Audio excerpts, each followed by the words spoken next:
F'2,000 ruħ żewġ sewwieqa Maltin għamlu unur lil pajjiżna u rebħu l-Kampjonat Ewropej tal-FIA li sar il-ħadd fl-Ingilterra. Malti Buġejja ta' mis-sewwieqa Racing Team rebaħ it-titlu f'Santa Pot.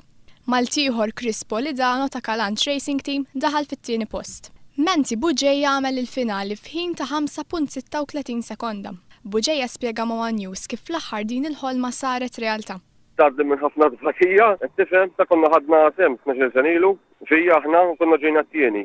U s-serġajna ġifieri bdejnija u rbaħni l-Championship. Lidano li huwa ħabib ta' Malti Buġejja għamel il-finali f'5.54 sekonda.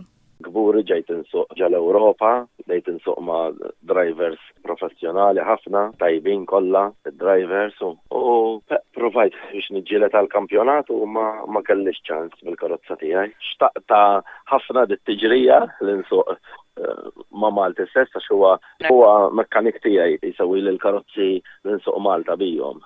Il-kompetizzjoni prestiġjuża ġiet segwita fuq l-internet minn madwar 3 miljun ruħ. Kontinġent aktar minn 500 partitarju Malti tal-Ingilterra biex jagħti l-appoġġ lis-sewwieqa Maltin. Intant fi stqarrija l-kellim laburista l-isport ferraħ lil dawn iż-żewġ sewwieqa Maltin u fisser dan ir-riżultat bħala konferma tal-potenzjal li għandhom il-Maltin f'dan l-isport.